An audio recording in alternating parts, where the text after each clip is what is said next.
I'm so excited to be coming to you guys again, and the title of the video, confused. I'm confused. Confusion.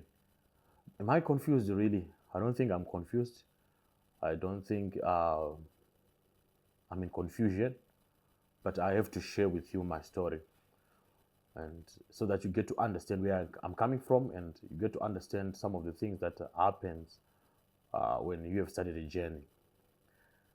When I started this whole video creation, talking about going home, relocating, and stuff, this is my third month, May, June, July. This is now my fourth month, and I've met a lot of people, a lot of friends, a lot of people who believe in what I'm doing, a lot of people who relate to what I'm actually doing, the path that I've decided to take. And because of that family, I feel indebted. I feel like I owe you guys explanations. I sometimes feel that I need to be updating you. There are some people who even come to my inbox saying, why are you not posting what's been happening? I always come every day to check if you've posted something. Uh, I want to make some things clear and also update you on what have been happening on my side. First of all, I want to post every day. But sometimes when I don't have something to say, which is new, which I believe you can have value in your life, sometimes I just remain quiet. But when I came back from Zimbabwe, my first video that I wanted to do was actually a video of me talking to my wife, having a conversation with my wife, updating her on what uh, happened when I was in Zimbabwe, because the whole idea for me to go to Zimbabwe was just to go and see what's happening on the ground, to assess the situation, to see if we can really relocate. So I wanted to be the first video to be me updating my wife, and also you being part of the family listening along. But I caught a cough in Zim. When I came here, she also had caught is it a cough or a cold? She wasn't feeling well, and it got to a point where it was very, very serious. So I thought, what's happening? So we had to take her to the doctor, to our doctor. Then the doctor only gave an injection and advised us to go and get some X-ray so that we could see what's happening in their chest, because she couldn't breathe well. She was she couldn't sleep. She was in pain. So we took her to the doctor for the X-ray that day. The X-ray came. One of the lungs was full of water. It was actually full of water. So someone is here. Ethan, come and open for your brother. He just arrived. Or they don't hoot because you're an adult. Go there. Guys, there. My son has just arrived from school. So, okay. Are you late today? That's the normal time. But Ethan was a bit late. Lock the door, guys. Get in and be fast. How are you, sir? Come and say hello, guys. Hello, guys. Hello, guys. This is the man behind the camera. Is the camera recording nicely? Yes. Okay, the other one is still in school uniform. Yeah. So, okay. I'll see you guys. Don't disturb me, okay? Thank you. So I'll proceed, right? I was talking about my wife. Then they found there was water in her left lung, to be precise. So they had to take us to the hospital. Initially, they'd said this might be likely to be pulmonary TB. So you had to go back to the clinic. The clinic, they had to take the sputum test. And after taking the sputum test, it had to come after 3 days. Imagine, it was on a Friday, Saturday, Sunday. We were taking the results on Monday. She was still in pain. She would cough. She would complain of chest pains. We just had to find some painkillers. And then on Monday, we went to the clinic. They said, no, TB is negative, which means you need to go to the main hospital. They wrote us a letter. We had to go to the hospital. It was received in the casualty area. I tell you, it was one of the stressing days. That's a week ago. It was very stressing there. We had to wait for the doctor. They said we would do our own things from start. We don't care about what you got from those private doctors. So they started taking the sputum test, the blood test. Then also one of the most painful part of the whole process, one of she was to be, I can call it a minor operation, where they had to insert a needle behind the back. It goes through the ribs, gets to the lungs, then they drain the water that was in the lungs. The process which took about 20 to 30 minutes. She was in pain, and took me back home. And this past, imagine I came back starting just the end of May, so which means the whole of June she was home for 3 weeks, more than 21 days. She wasn't going outside of the house, outside of the room. You spend 98% of your time sleeping in bed, not walking. So yesterday was the first day for her to just come outside of the house. And today was the first day when she had actually, I had to drop her to the mall. As I'm doing this video, she's by the mall with her sister. We came from Zimbabwe to just to see her. It was just a mess. It was just a terrible situation. Losing a lot of weight. I think she has lost more than 10 kgs, and she's in a way to recover. So it's something that takes away, focus on certain things that you will be planning.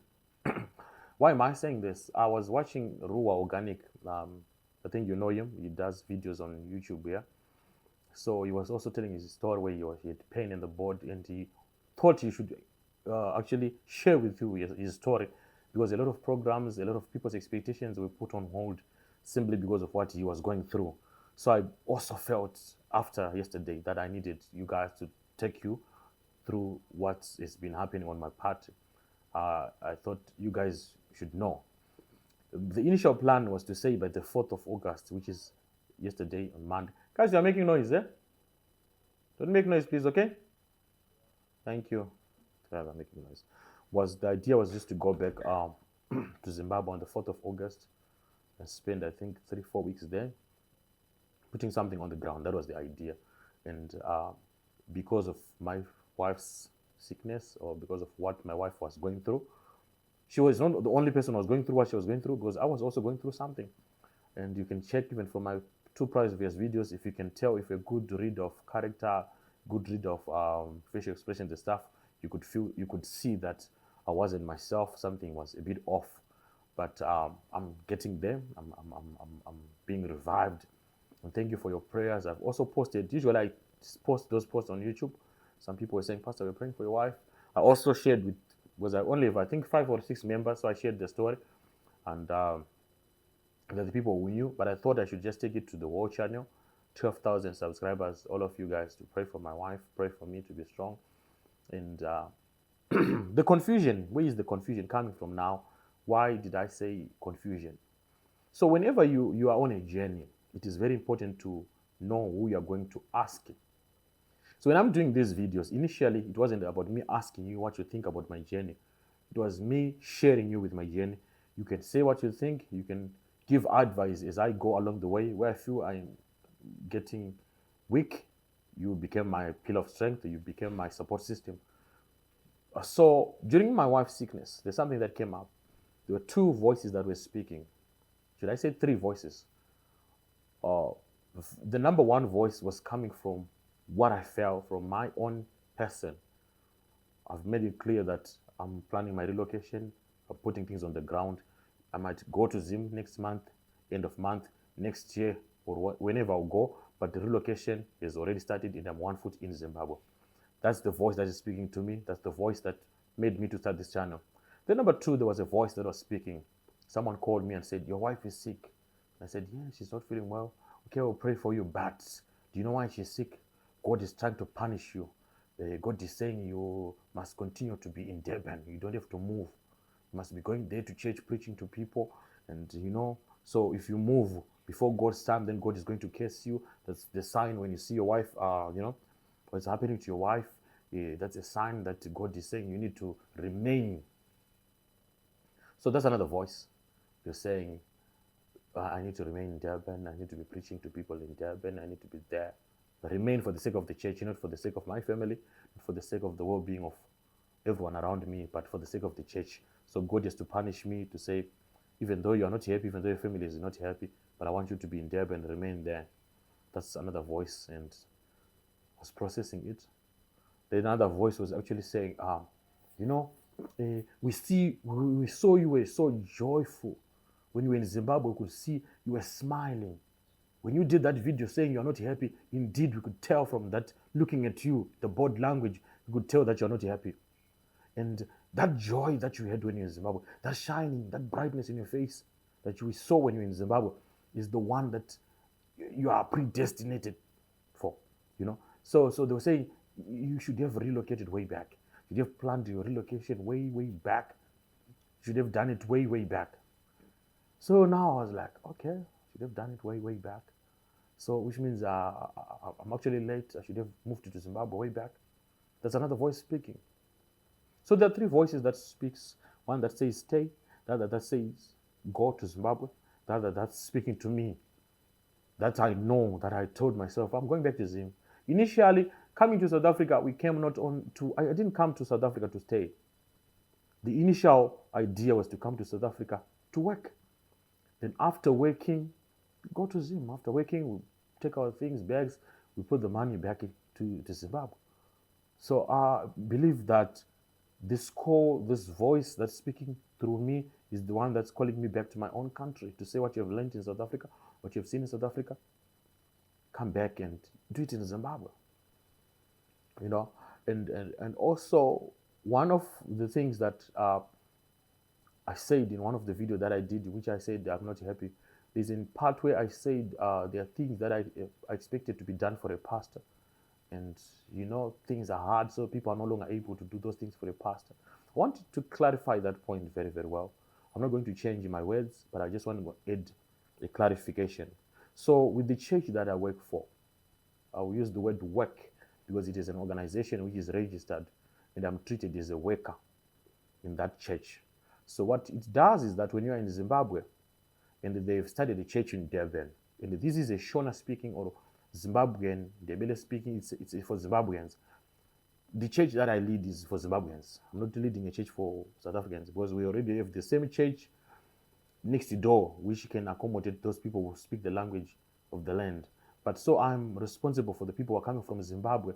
Some of them are Nagogo, some of them old ladies who can't understand the language of the land, who can't understand English. So I speak to a language that they understand.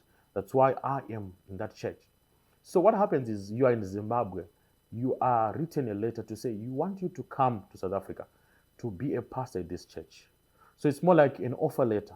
It's actually an offer letter to say we are going to be paying your rentals, we're going to be giving you this allowance, we're going to see that this and this is catered for. And they will write you a letter, they will fly you, give you a house. You only have to carry your bags, your wife, your children have to stop their schooling there. You have to bring your kids. They make sure they've prepared all your paperworks. That means all your documents that are needed. You come here legally with a work permit that has been processed by the church. So when you come to South Africa, you are a servant of the church, you work for the church. That's how our church is structured.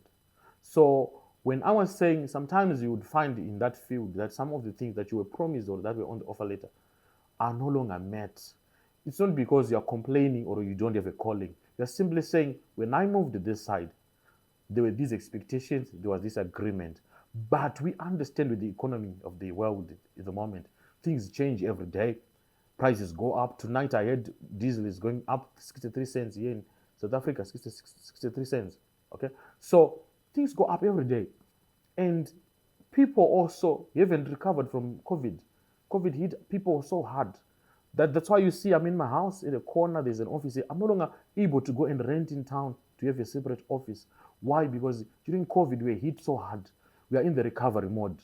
We are in the after COVID era, but we haven't recovered. So even in the church, you discover that also the COVID era was a wake-up call to actually speak to people to say, you've been in South Africa living this way, you've been spending this way, but when COVID hit, it taught people to save. You taught people to think of tomorrow. You taught people to have more than one source of income. You taught people that a door can be closed anytime. So you have to be prepared. And this also has affected not only companies, families, but also even churches. Where someone was giving 1,000 rand per month to the church, they're now saying, no, I can give 300, 700. Is to go somewhere, I have to save, I have to build a house. Videos like this one that I'm doing, which is also encouraging people to invest in Zimbabwe, encouraging people. My congregates, I encourage them to build in Zimbabwe. So this also affects their contributions to public organizations, to voluntary organizations. Their spending or their donations will be cut, which also affects us now, who would have been called from a certain location to come and minister to these people. So the church at the end of the day gets strained Pastors will understand this. Those who have been church leaders will understand this. So me saying that the church is failing to do what it's used to do, it's not complaining. And for your own information, I always say this, even in my 10 years as a pastor, I've never received an amount that I would feel to the church. They're paying. No, we are not paid salaries. We are paid allowances, for your information. Usually, for us, for myself, around $200 a month, which sometimes doesn't even come. But the rental sometimes is paid and sometimes it's not paid. So you can go for 2 months, no rentals paid, no allowance coming your way. That's why I have an office. I've opened a media company. I'm doing my things. I've started a chicken project in Zimbabwe. And I'm also doing these videos, which are also bringing some income. I do live streaming for companies. I promote. Currently, we're running the Zororo Pumalan promotion. All those things that I'm doing, I'm paid for. So at the end of the day, I don't have to look to the church to say, church, what are you going to do for me? Church, what are you going to do for me? But what happens when you get to a breaking point in terms of the church is when the church also failed to pay its own rentals. A lot of pastors that I know have gone to Zimbabwe, not because they couldn't sustain their families, but they couldn't face the church failing to pay its rentals. So I can pay my own rent, I can feed my children, they can go to school, but it pains me to see that I also don't have money to pay for the church rentals. So the church will end up being closed. We had one church in Richards Bay which was closed. And up to today, it pains me so much. I'd worked so hard. We had a PA system there with instruments, we had everything. So we couldn't pay rentals. Then the first month when we failed to pay rentals, they closed the church. They closed the church there, the church door. So when we are no longer going to church, so how can we raise money from our homes? We couldn't do that. So second month, when you go to the second month, we couldn't. The rent was too much for us now. What happened? We ended up leaving everything. The bigger church, or what you call our mother church, simply said, we don't have the money to pay for your rentals. And it was just like that. Unfortunately, I wasn't part of the church that time. I was moved to another location, to another area. So I left the church and thought people would open that venue, pay the venue and the rentals and get the money. But nothing was done. It was just closed. Until now, the PA system gone, the chairs are gone. Everything that we had worked for is gone. The speakers, everything is gone. You see? So in the moment, I'm happy that I can feed my family. I'm happy that I can eat whatever I want in my house, which I'm not bragging. I saw one comment saying, so who asked you if you can eat what you want? Who asked you? No one asked me. Just like I'm doing the whole video, no one asked me to do the video. But the point is that you can manage to have everything in the house, pay your rentals, do this. But also for me, there's an extra thing. I feel that the church rent has to be paid. I feel that we need to be growing things. Last week we were putting a projector in the church. We need to be developing. It gives me satisfaction that I'm working in this Lord's vine. And I can't just leave the church. I can't just leave the people. You see? So sharing that video that I'm not happy wasn't just like to beg money to say, in this church, they're treating me better. No, I respect the church. I respect the church leaders. Some of the leaders actually watching this platform, they make sure they go all their way. Just make sure I'm happy and I'm well fed. But sometimes they also have limitations. They might not be able to then pay rentals and do all those other things. So what is moving me, or what is telling me to go to Zimbabwe, it's not about the situation at church. Never. It is an internal call. It is me trying to find new challenges in life. 16 years in one place, 16 years in Durban, moving. I know every corner of Durban now. I know up to staying. I know Richards Bay, going to Swaziland. I know this. I've been around. I've seen it all. I've done a lot of things. And I feel that even where I am right now, I no longer have something new to give. It's actually I feel like I don't have 5 years. There are maybe 3 years, maybe 2 years, maybe 1 year. I feel like I'll end up getting burnt out. Because when you don't have life to give to certain people, sometimes it's good that you move to certain people. You move to a certain geographical place, you know. And also at one point, Abraham was told to move. I was told to move from Zimbabwe to come to Durban, to South Africa. Now God is telling me to say, now you need to go, Joseph. You know, to go. And there are a lot of wake-up calls that have been happening. You can relate if you are in the diaspora, that the joy is no longer there.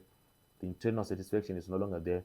The time, like in Maslow's hierarchy of needs theory, where you talk about self-actualization, that stage where you feel you can have cars, you can have a house, you can have what people think is riches, but without that internal joy that comes. That's why you see the rich people, they don't wear those nice suits.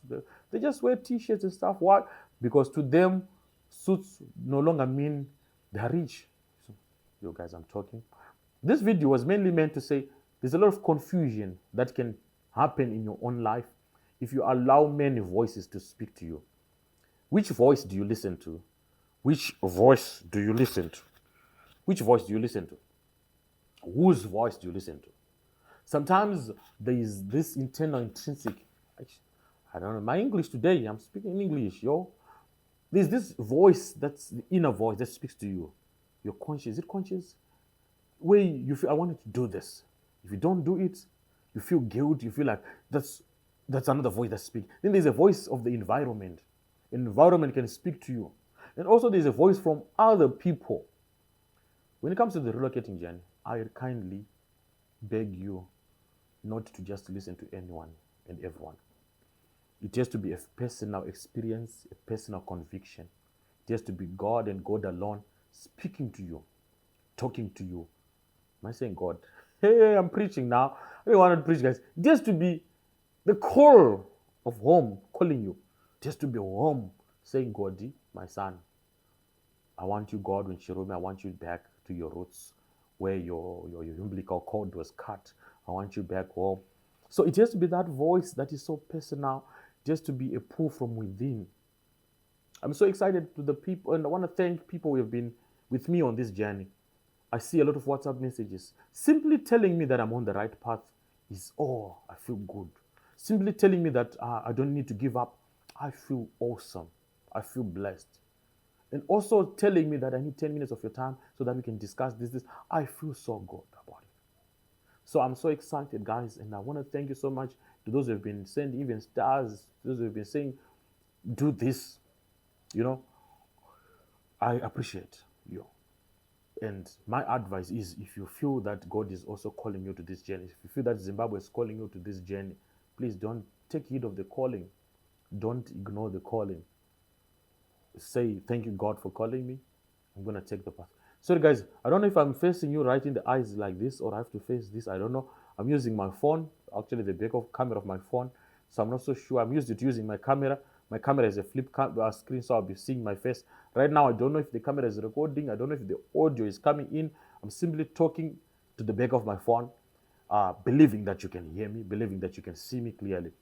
So this has been my story, guys, and help me pray for my wife, help me just intercede for her that she gets well soon, and if she recovers, I pray that she does on Monday.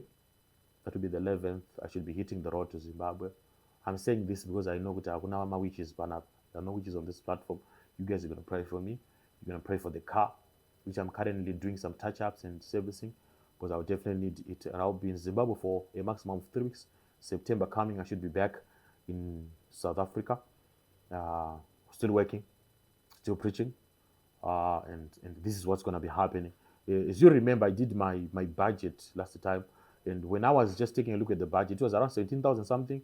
We rounded it out it to 18,000. I noticed I needed even more than that. I'm talking of 20,000. That should be a budget for me to be happy every month, and for my family to be happy, for my kids to go to school, for us to eat, and for the visitors to have a share of our food, our life, our space. So for me to get that 20,000, it means me running around. It means me checking the chickens. It means me being there in that place, and I want to balance it with ministry. It's my prayer. I know there are men of God who are here who are also praying. We need to balance ministry, work. I believe that the first church that I have to preach to is my family. If I failed my family, I've actually failed the ministry. So I believe that my sons have to be happy. My daughter has to be happy. My wife above all has to be happy. If she is smiling, like go to church and everyone is saying, you didn't preach, you don't have a revelation. But my family is happy. They've eaten whatever they want. They've slept well. They've ate what they want. If they want pizza, I'm able to do that. I feel that I've preached. I feel that I've fulfilled my calling. My family is my first church. And I also believe that ministers of the word who are out there, pastors, deacons, whoever who serves, put your family first. There are times when even your family will begin to say, Daddy, were you really cold? Why? Because they have nothing to eat. Were you really cold? Why? Because they have to walk to school. other kids are traveling with the taxis or transport. So I feel that when I started embarking on this journey, it was also a way to say my family first, everyone others follow. My family first, everyone others follow. I believe the God that I serve will not be happy me preaching at church, giving you become a hero at church, but when you're at home, you're a loser. Your wife looks at you and say, the church is benefiting him, but this man is married to the church. The kids look at me and say, Daddy has failed us. So it's a way for me to say, my family, my wife, I love you, Nyasha. My son, Tinawonga, Tadisa, Tariro. I love you, my kids. Let's go through this journey. Let's suffer together, but knowing that I'm doing this for the best of your life. So I've talked a lot, guys, and I start coughing after talking for a long time, but I believe you have captured one or two things. So am I confused? Is there confusion? I'm not confused. I know what I want. You know it. You hear it. You feel the passion when I speak. You are with me through the journey. And because you are here, it makes a lot of sense. Because we are now 12,000, we gave gain about 9,000 people, subscribers in the past 3 months. People, we are not confused. We know what we want. We know the state of Zimbabwe at the moment. We know things are not well. We know that the healthcare, we know everything. But we believe we are Zimbabweans, and Zimbabweans is going to be built by Zimbabweans. And we are willing to take the risks. This journey, we're going to walk it. This journey, we're going to be successful in this journey. No doubts. We might fail here, but we fall 7 times, but we always rise up. It's a path and a journey that we're willing to take, and together we'll reach our destination. I love you so much, guys, with the love of God. And sorry for showing you a lot of things in the back office, in the house, and but I just thought I should just take my phone. No time to carry the camera. Take my phone, plug the microphone. I don't know if it's sounding good. Plug my microphone on the phone and get to talk to you. So to meet again, please, I kindly ask you to subscribe. Make sure you have subscribed. It's free. To just click that subscribe button, it's free. It's free. Then to join the membership, it's only start from 19 Rand, which is less than $1 or $1. You subscribe, you join every month, you're supporting the channel. PayPal details are in the comment section for those who want partnerships, communications, collaborations. The details are also in the description so that we can talk. If you want me to visit you in Zimbabwe this month of August, send a message in the comment section, or get in touch with me on my WhatsApp number there. Usually I have 2 WhatsApp numbers, so sometimes I drop the other one into the other one. They are both mine. If you send in any of those WhatsApp numbers, you definitely get reach to me. Even if you send the money on that PayPal account, oh my God, it will certainly get to me, and we will buy those bricks, that cement. It's a journey that I'm willing to walk with you. I don't have money. I don't have savings. I have a vision and a dream. And with your support and with your prayers and with the determination that I have, I know I'll reach my destiny. Nation. To meet again in my next video. God in is my name. See you.